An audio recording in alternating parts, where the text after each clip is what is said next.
Cześć! Dzisiaj Ci pokażę, jak w Thermomixie przygotować pyszne, szybkie bułki śniadaniowe w różnych ciekawych kształtach, dzięki czemu Twoje śniadania, kolacje będą bardziej urozmaicone. Witam Cię na kanale Fanka Thermomixa, ja nazywam się Agata Litz i rozpoczynamy przepis na bułki śniadaniowe. Na Cookie.do znajdziesz go pod przepisem bułki i knedel na parze. Rozpoczynamy gotowanie i do naczynia odmierzamy 240 g albo mleka w temperaturze pokojowej, albo maślanki, która nam powstała po ubiciu masła. Ponieważ ja właśnie mam taką maślankę, więc ją odmierzę, ale najpierw wytaruję wagę, ponieważ odjęło mi wagę pokrywy, którą zdjęłam. Do naczynia 240 g maślanki. Mamy odrobinkę więcej, ale nie szkodzi, bo możemy to sobie wyregulować jeszcze mąką. Przechodzimy dalej. 2 łyżeczki cukru, 40 g drożdży, 560 g mąki pszennej. I tutaj możemy sypać albo prosto z torebki, albo mieć taką dużą łyżkę do nakładania. W kolejnym kroku mamy czubatą łyżeczkę soli oraz 2 jajka. Jedno jajko wbijam od razu do naczynia, ale drugie do pojemniczka, ponieważ najpierw sobie je rozkłócę i dzięki temu nie będę musiała marnować trzeciego jajka, które będziemy potrzebować na koniec do posmarowania bułek. Tylko odrobinkę sobie zostawię rozkłóconego jajka do posmarowania bułek, a prawie całość wlewam do naczynia. Dosłownie odrobinka na sam koniec. Następnie zamykamy pokrywę z miarką i przystępujemy do wyrabiania.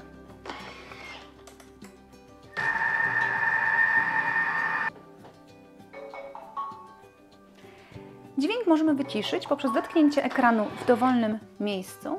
Podczas wyrabiania naczynie nieco drży. I ważne jest, że korzystając właśnie z tej funkcji kłosa, nie zostawiać Thermomixa samego w kuchni bez nadzoru, ponieważ jest minimalne ryzyko, ale jednak jest, że gdy ciasto się źle ułoży pod nożem, to lekko szarpnie i się przesunie delikatnie na blacie. Dlatego nie wychodzę z kuchni, tylko jestem obok. No i mamy ciasto pięknie wyrobione. Wykładam je na talerz. Stawiam naczynie do góry dnem.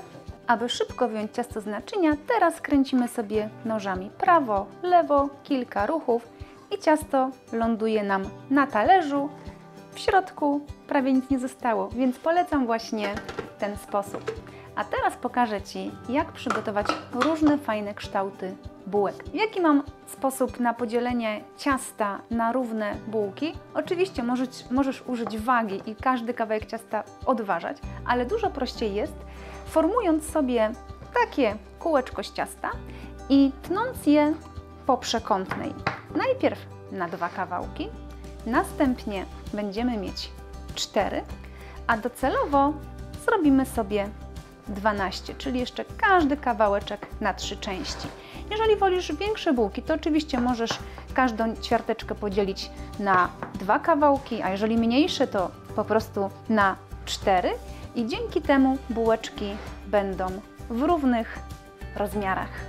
Teraz przejdziemy do kształtowania bułeczek.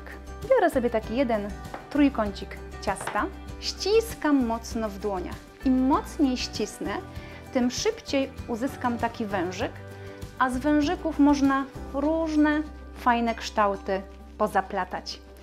I taka najszybsza bułeczka, jaką znam, to jest po prostu świderek. Wkładam sobie wężyk na pół i teraz zaplatam świderek gotowy. Jeżeli lubisz domowe hot dogi, to polecam Ci na przykład owinięcie tym ciastem parówek. Następnie 20 minut w piekarniku i hot dogi gotowe. Drugim kształtem, który przygotuję, to będzie krakowski obwarzanek. Wcale nie trzeba przyjeżdżać do Krakowa, ale oczywiście jak najbardziej jest to miasto warte odwiedzenia. Do obwarzanka potrzebujemy długi wężyk, dłuższy niż do świderka. I pierwszy etap jest podobny, czyli dzielę na pół i zakręcam świderek, a później ten świderek składam w obwarzanek. Kolejny kształt to będzie domowa kajzerka. Tutaj takiej średniej długości wężyk powinien wystarczyć. Następnie zawiązuję węzełek na środku. Końcówka, która jest na górze, idzie pod spód, a ta, która była na dole, idzie tutaj do środka. I po wyrośnięciu mamy kształt kajzerki. Jedną z moich ulubionych bułeczek jest mini chałka. I najczęściej, gdy wyrabiam w Thermomixie ciasta na chałkę, to nie piekę właśnie dużych chałek, tylko takie mini chałeczki z kruszonką.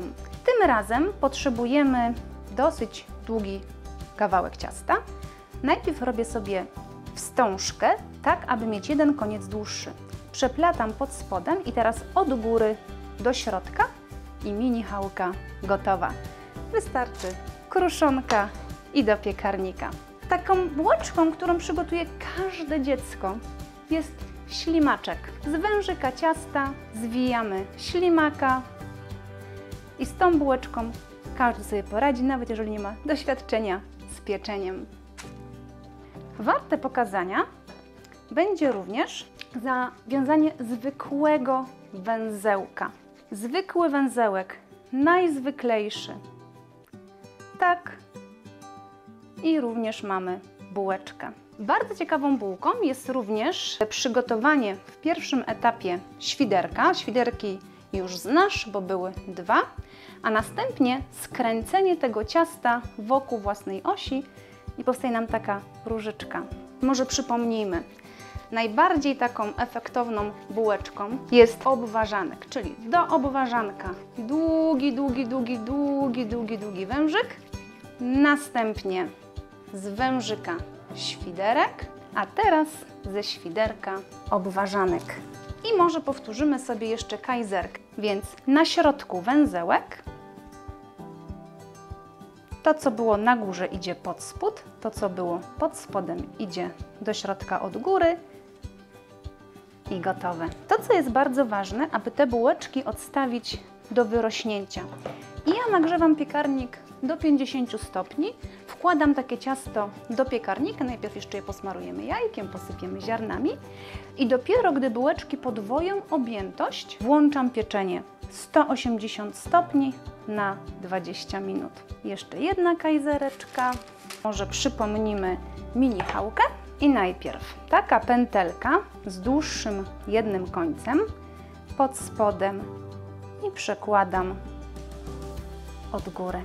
I teraz może jeszcze powtórzymy kwiatuszek, czyli pierwszy etap to był świderek, następnie zwijam wokół własnej osi i kwiatuszek gotowy.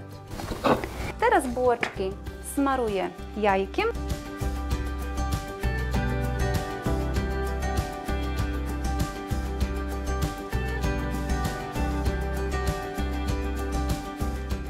Bułeczki gotowe, odstawiamy je do wyrośnięcia do piekarnika ustawionego na 50 stopni. Po tym czasie włączamy pieczenie 180 stopni na 20 minut. Życzę smacznego. Jeśli spodobało Ci się to nagranie, to bardzo proszę, zostaw łapkę w górę lub też albo nawet zasubskrybuj kanał. A jeżeli masz pytania bądź uwagi, napisz je w komentarzu. Dziękuję i do zobaczenia.